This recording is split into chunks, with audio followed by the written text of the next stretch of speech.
Hey guys and gals and everyone in between and outside of the spectrum, welcome again to Hogwarts Park. First of all, sorry, there's someone outside working with the chainsaw or something. Okay, I'm living in the center of my town. There's always going to be noise. I didn't want to wait until they were finished. I hope it's not going to be bad. If it is, I'm sorry, but I have postponed recording voiceovers for this video for such a long time. I couldn't wait anymore. Second, sorry that this is not showing you, even though I promised in the last video, this is not showing you how I built Hagrid's hut. You guys voted for 2 videos. You're getting 2 videos, and Hagrid's hut was like the next to last thing I built on this building spree I went on. And yeah, I'm doing this chronologically. So right now what you're seeing me do is a pattern for the entry plaza that is right in front of the boathouse we built last time. And this is, I think, the 5th or 6th pattern I tried. I'm showing you only this one because I sticked with this one. It's not my favorite, but I was at a point where I was like, okay, now I'm keeping this. I would have preferred one that I made before, but I didn't want to do it again. So this is what the pattern, the Celtic pattern for this plaza turned out to be. I don't know what it represents. It's knots again, knots, Celtic knots. I just wanted something nice, you know, something that I could put a lot of decorations in between and stuff. And so I tried a few things. This one stuck. There we go. But this is not all I'm doing today. Otherwise this video wouldn't be this long. But I'm going to do this one arm of the crest that is at the top and connecting to the Slytherin corner. So I don't know how to call this video, how to call this section. Maybe I'll figure it out during this voiceover. You guys probably already know since you clicked on my video and it had a title, I guess. Who knows? Video without title. Who has ever tried that? I don't know. So whatever. Yeah. And on this little arm, you know, I'm sort of running out of things to build inside of the crest for the corners.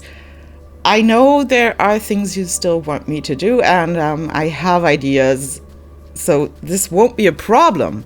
But to find even more stuff to put on these very slim things that are the border of the crest, kind of hard to do. So I figured I would just turn these into something like the Hogwarts Outskirts.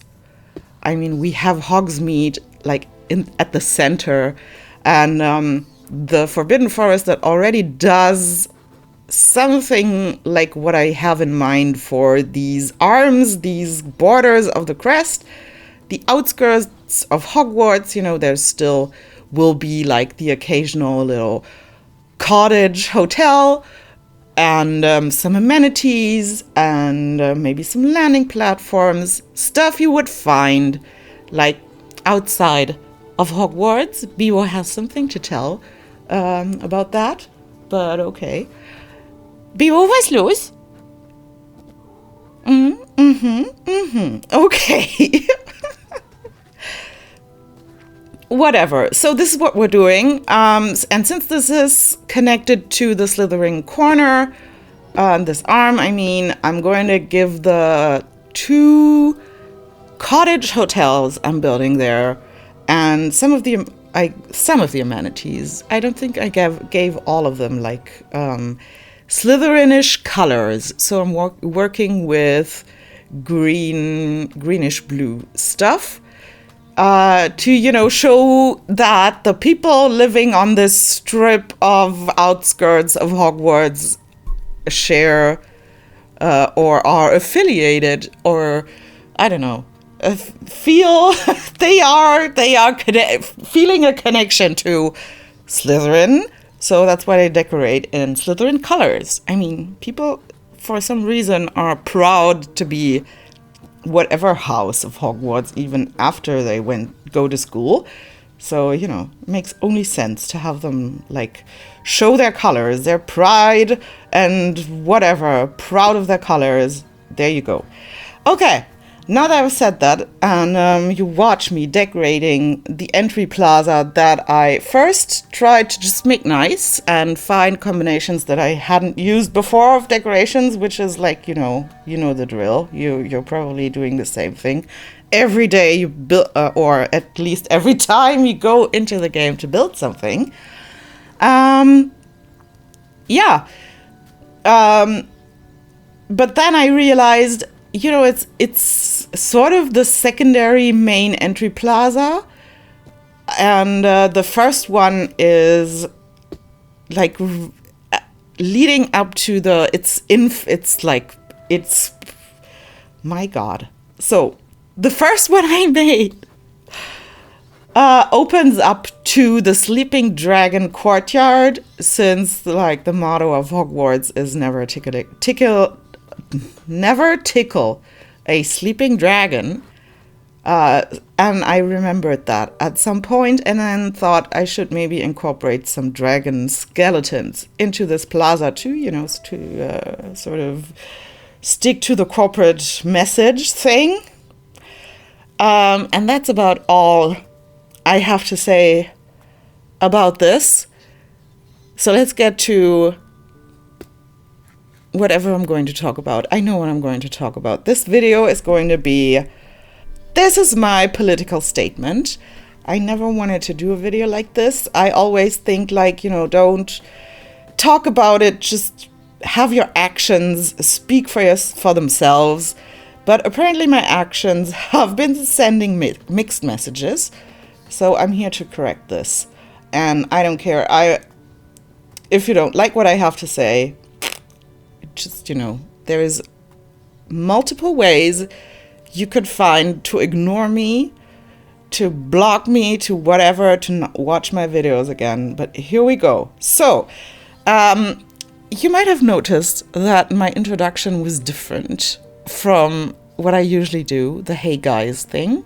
And it's because of, like, months ago, I got someone, I didn't even go through the trouble and finding them again and looking up what exactly they said, but they went on a rampage on my YouTube page and posted under, like, I don't know, 10 videos that I'm a misogynist and that I'm anti-trans and a JK supporter. And, you know, I could, if it was only that, it was a bit rude, but, you know, we could talk about this if it was only, but then it got personal, saying that I have an irritating voice and I have the face of a man, like, duh, I do. I look like my father. So what? What the hell? Okay, whatever. But there's some truth to this. And even though I don't know if you're still able to watch my videos or if I banned you. You, a rude person, you got a point. I always greet you with, hey guys. And it's not like I haven't thought about this. I was actually quite obsessive about the question how to greet the people on my channel. I was like the new Star Trek authors thinking that every captain had to have their own catchphrase, their engage catchphrase, like hit it, engage, let's fly, this sort of bullshit, which is bullshit. And I decided on hey guys, because I thought you could say that to girls as well, and it's not or anyone, and it's not like, it doesn't have to be gender specific, but apparently, you know, I get that you can't understand it like that, and you might, I mean, I'm not a native speaker, you can correct me. So I'm going to change my introduction because that's the least thing I want. I don't want to exclude anyone. I'm going to change my introduction. I don't know to what. Maybe from now on it will be different every time. Who knows? And maybe sometimes it will be exclusive to some groups of people. Maybe sometimes it will be a bit, let's just call it controversial. Okay? I welcome everyone on my channel, even racists, because I feel that excluding racists from, society is only going to cause more division and more hatred. So I welcome everyone. But, if you have opinions that are not mine, and if you have opinions that are misogynistic, racist, classist, whatever, you're going to get an answer, okay? Just know that you're free to do your speech, but we are too, okay? That's just the rules. Don't complain if you're getting an echo. But this is actually not what I wanted to talk about. So I wanted to talk about, I thought my actions spoke for themselves. They don't. But I thought they would, because at least I feel like I didn't exclude anyone except for the hey guys thing. Because I'm a fan of Jurassic Park and Harry Potter. I thought this was kind of, self-explanatory what my values in life are. But that's a stupid assumption. I mean, it's stupid to think that everyone likes the same thing for the same reasons. So here are my reasons why I like Jurassic Park. And I'm talking about the movie because I watched the movie first. I only read the books oh my God, well, how old? I was 8 years old when I watched the movie, and I was in my mid to late 20s when I read the book for the first time. So I literally read it 20 years later. So I'm talking about the movie, and the reason I think why the first movie was such a big success, apart from, it being from Steven Spielberg, apart from it having some groundbreaking special effects, and apart from it having dinosaurs. Dinosaurs are not the main reason why this movie works so well as a movie. It works because it has something to say. And all the others don't, to be honest. And I like the things it has to say, which is pretty much everything that, Ian Malcolm says. So I like the anti-big corporate, anti-capitalism aspect it has. So we have this rich guy who gets what he wants because he buys it. He can buy everyone. He bought Alan Grant and Ellie Sattler. I guess he also bought Ian Malcolm. So, there's some ambivalence there. He says all these moral things and asks questions towards ethics and stuff. But he's just a human being, so he can be bought, of course. I think everyone in the right circumstances, there's a price tag somewhere hidden inside of us. So there's this grandpa who looks like he could be Santa Claus, he's very nice, and he just doesn't think about implications because he was able to solve every problem in his life with just throwing money on it. But this time it's not going to work because money can't do anything, really. Because it's not enough to have money to be successful, a good person, whatever. So there's this little element in this movie.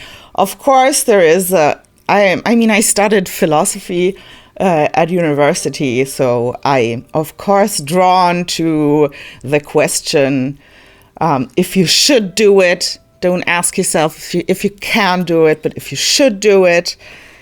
And all of that stuff, is it just good for you?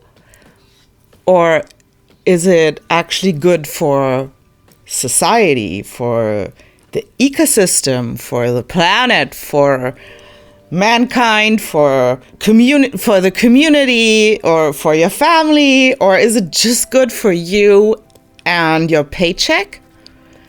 That sort of stuff. That's like the thing I like about Jurassic Park. And of course, like the big overhanging topic of man's hybris and thinking that we're the top of the chain of like we're God's creation. And so we rule the world, we rule over nature, we can control nature, we can make it our slave. The movie telling us that we should remember that this is not true. It's sort of, for me, it's sort of the main message. Also, let's not forget one of my favorite quotes by Ali Sattler. We can discuss sexism in survival situations when I get back. Quotes like this one and all the little things that I talked about before are sort of hints at what we could do better. And that's what I like about the movie, and that's why I think it works. And that's what I feel misses from all the other movies. They have nothing of their own to tell us. So, But I didn't want to, do a critique of the movies and whatever. I just wanted to explain why I like it and why that is connected to my values in life. And now I have, so let's move on to JK. Okay, JK is known lately for doing weird, I cannot say it otherwise, weird posts on Twitter or whatever, wherever she roams. I have no idea. And apparently she's transphobic or something like that, which is really, really ironic, but we're going to get to that. Because she feels for some reason as if she was the one who had to do all the fighting for women to get the same rights as men, which, newsflash, JK, we're still not there, but okay. She feels like personally attacked that a man who comes from a place where he has all the privileges, because he has never been discriminated like women were, to want to change to the female sex. That's just, in her opinion, at least that's what I understand, is just something like along the lines of decadence, because women like her, and probably it was her own doing and only her doing, have fought so much to get equal rights to men that it is now comfortable enough for men to change to women, and that's not fair because they didn't do the fight. I don't know, this is so ridiculous. I can't say anything about this. Is bullshit, okay? Let's just call it that and move on. But the thing that is like baffling me is Harry Potter is a boy who's special, who's living in a closet. He's hated by his family for what he is. And he always, his entire life until his 11th birthday, felt there was something different about him, but he didn't know what it was. He just knew that he wasn't allowed to talk about it because his family was going to punish him for it.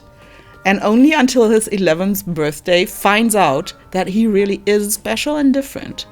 How is this not a story about someone who is not a heteronormative person? Come on. Why did you write the story? There's people in your books literally transforming, not only like Tonks, who can change her face and hair color and everything, but you use Polyjuice Potion. But there's also Remus Lupin, who is a teacher at Hogwarts in Harry's 3rd year, and he's a werewolf. He takes a potion so he isn't dangerous when he transforms, but there's this prejudice about werewolves in the wizarding community, and that makes werewolves alienated from society, and so he has to keep it hidden and a secret that he is a werewolf and that he transforms during the full moon.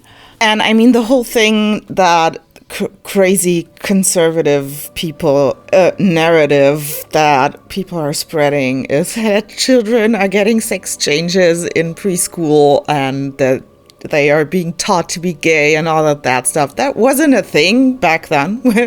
At least I think so, when JK wrote this third book.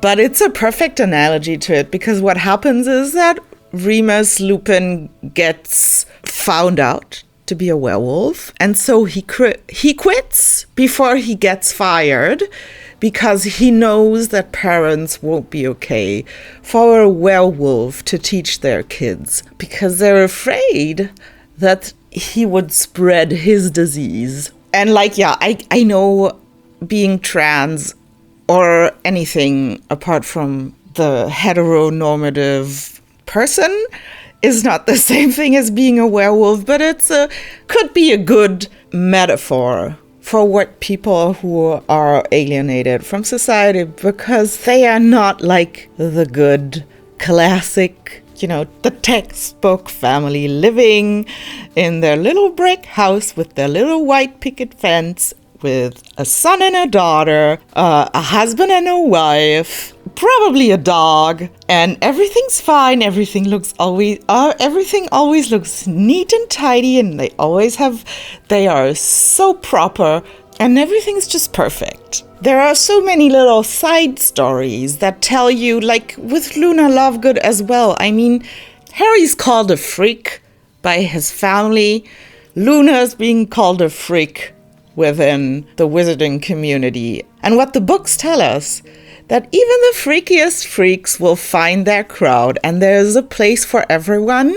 And everyone, who doesn't harm others and who is not after the life of others is fine the way they are. And there is no reason to discriminate anyone just because they say things you find irritating, or because they changed from one thing to another thing, or because they like what they like, they are who they are. And all this book is constantly doing, it's even fighting against the people with Voldemort, who are saying like only the pure blood heterosexual wizards are allowed in our peer group. They're fighting this idea. And it's a celebration of diversity. At least that's how I understood it. I always understood it like this, and that's why I like it. I don't like Harry Potter because I like J K Rowling. I like Harry Potter because I can relate to this little person who wished they were different, who wished that someday someone came to them and said, yeah, you really are a wizard, and there's a place for you. I don't know if I can't explain it any better, but JK being transphobic and hating people changing from male to female or whatever is just so, it's like she didn't even understand what she wrote about. It's just wrong. I'm not building this to celebrate JK. I'm building this to celebrate her work, which is the opposite of the stuff that she's saying on the internet. And if you don't like this, I'm sorry. If you don't like that I am doing Hogwarts Park because it's been written by this weird person who thinks she has something to contribute and keeps putting her bullshit out in the world, then you're free to unsubscribe or just block me. But just let me do my thing as much as I let you do your thing, because that's my this is what my values are. Just let people do their thing. If it doesn't harm anyone, it's fine. Just let them be. Okay? So that's why we're here. And now I've been talking for 20 minutes about that stuff. Maybe now it's time that I talked about the build. All right, so what you saw me do until now is pretty much, okay, there's not much left, I feel, because we've done the 2 cottage hotels in Slytherin colors with their little stone step thing leading down to the shore of the lake. And of course, I had to give them their own little dock for people who want to, land directly there. So of course I made use again of the bench and water glitch, and I just wanted it to look like, that's why I added the rock stairs, and that's why I'm adding it here too. Like, they have settled here a long time ago. It's lived in, and there are traces of stuff people built like 100 years ago, 200 years ago. This is like Hogsmeade, something that has been here for ages. It's an institution in the magical world. And yeah, you saw me connect this whole side arm to the Slytherin corner. So you saw probably, maybe, caught glimpses of me having different versions of this pattern that you saw right there on the center of Slytherin corner, down below. I don't know. I was on a building spree, as I told you, and I was like completely thoughtless. No, not in headless. Let's just say headless. Maybe you know what that means.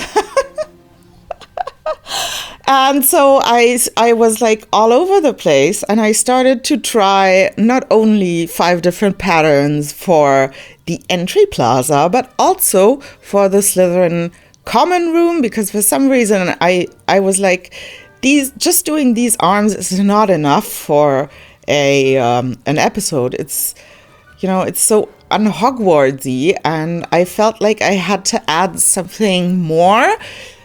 But this turns out that I had to turn this into 3 episodes, including like the boathouse. So I started doing like a ton of different patterns for the Slytherin corner and didn't like any of them. So I will redo it entirely. So I don't know, maybe I wasn't in a good... I had the same problem with the Plaza. Maybe like this wasn't a good day for me to do patterns. I guess. Whatever. I hope that next time I try this to, this pattern right there. I kind of like this one. Maybe I'll keep it, but I have a hard time figuring out how to decorate it. It has too much space between the paths.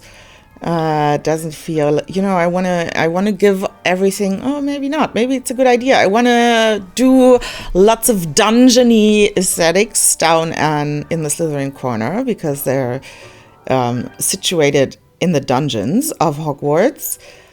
So maybe that it has more space. I can add like cages and the towers, and maybe that's not that such a bad idea. And I have recorded how I did this pattern, so in case I decide to keep it, maybe you guys have opinions on this. I can show you how I did it. And now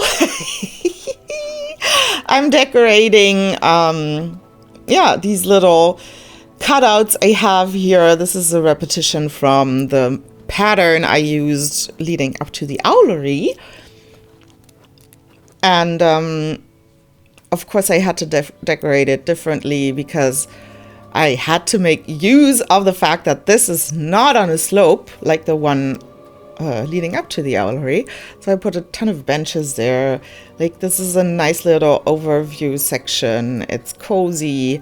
You've done a ton of walking if you're on this path. And then I was like, okay, we're on the outskirts of Hogwarts, but maybe throwing in the occasional Surgeon Hammond to remind you to just bring in a touch of castle feeling, I thought was kind of good. And now I'm doing what must be done. So at least this part of the path is finished. So I'm adding like a ton of trees to have a nice transition, turning off the lines so I can see something, to have a nice transition between the forest and this little lovely cottage thing, adding some rocks, just some random rocks.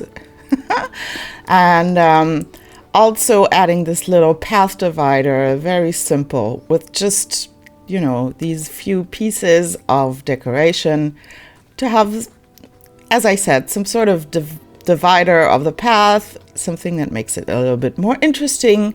And then I decided to add this rock sign, just because, you know, it's Hogwarts. We always have like some sort of monument to wizards that did something special and something weird. And I thought I might maybe, just like John Hammond, you know, throw in the occasional little wizard thing, castle thing there. And I'm lining the path. And so I can finish working on the rest. Now I'm... as you can see, I don't know, there's really no necessity for me to just describe what you're seeing, but that's it. I'm going to add 2 amenities there, as you can see. It's a shop and a drink thing, but I'm adding the tables and chairs as decoration. Because I didn't want to add like a little seating section. I'm going to add a little seating section for people who have brought their lunch and don't want to buy something like in a second. And I'm just doing my best to make this path look lined and decorated without using too much stuff, because the game is still struggling. This save file, I mean, it's not as drastic as it was when I was doing the benches. For some reason, maybe, you know, the game recognizes like spots that are more detailed and it lags more if you work on those. And right now it's okay. I discovered... changing all the lights to a lovely little lighting situation. Beautiful. What I was saying, I discovered... No, what was I saying? I'm so sorry. Sometimes, as you saw maybe, I was brave enough to use the move tool again. Sometimes it works. You'll see in a second that this save file is still there. You go. Using the move tool is dangerous in this save file. It crashed again. I can move singular pieces, but not like several pieces in a row. I feel like it has something to do with the amount of time this move tool is active. If it's active for too long, I don't know, the game just craps out. And if I just use it for a split second to move something really quick, it's okay. Still I haven't been in there and trying to build something with my recording software on. That is the next step. And that is going to determine like if I can still record with my recording software on and it won't crap out on me. I kind of want to do a live stream at some point and do the castle gardens that are all around the H. But right now as I said before, I want to, have the feeling that this is like an ancient civilization. Witches and wizards have been here for generations. So there is this old Celtic circle thing that used to be some sort of gathering spot, and the witches nowadays decided to keep it and put picnic tables there. I'm coloring those lights this way because I wanted them to be fairy lights. That is something that is being mentioned in the Harry Potter series a few times, especially when something, when you decorate for something, a festivity. they're using fairy lights, and I thought, you know what, this is supposed to be kind of a nice spot. Now I'm bringing the forest really close to it. I wanted it to feel cozy and a little secluded and really nice. So I brought all the... Now I got distracted. I was like, wait a second. What am I going to put there? Am I going to put just nature there? And then I got distracted by the benches. But then I decided, no, not just nature, because people have been walking a really long stretch if they come here. We don't have any sort of flu powder connection anywhere here. And I was like, okay, but at the entry, I think we need one. So I deleted the one skeleton, made some space for it, and added those two flu powder network thingies and put the Rex back in a way that, you know, for now it works. Maybe I need to do some finagling about it sometime later, or maybe I just leave it like this. But now we have these fast travel connection thingies, customizing the buildings to Slytherin colors and to something that I think fits for what they're offering.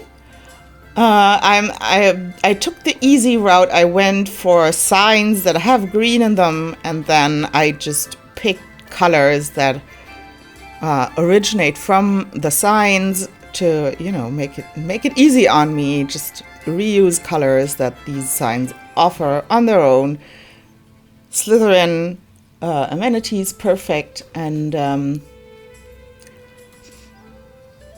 now it's just a case of, you know, doing the final steps of decoration, lining everything, making it look neat, nice, cozy, adding a ton of trees to, you know, have a bit of variation in the vegetation, not just the brush vegetation we get from the biome, but to make it look a bit more like the Scottish Highlands and, you know, add some pines and conifers. I think that works pretty well. I think, you guys, that's it. We're done. Oh my God, I'm done with the voiceover. Thank you so much for watching. I hope you're still here. This is the fourth try to finally finish this voiceover. I hope you liked this episode. I hope you made it through my little speech of 20 minutes. If so, thank you so much. I hope you'll come back and stay tuned for the next episode where I'll do Hagrid's hut. Okay, guys and gals and everyone in between and outside of the spectrum. Thanks for watching. See you soon. Bye-bye.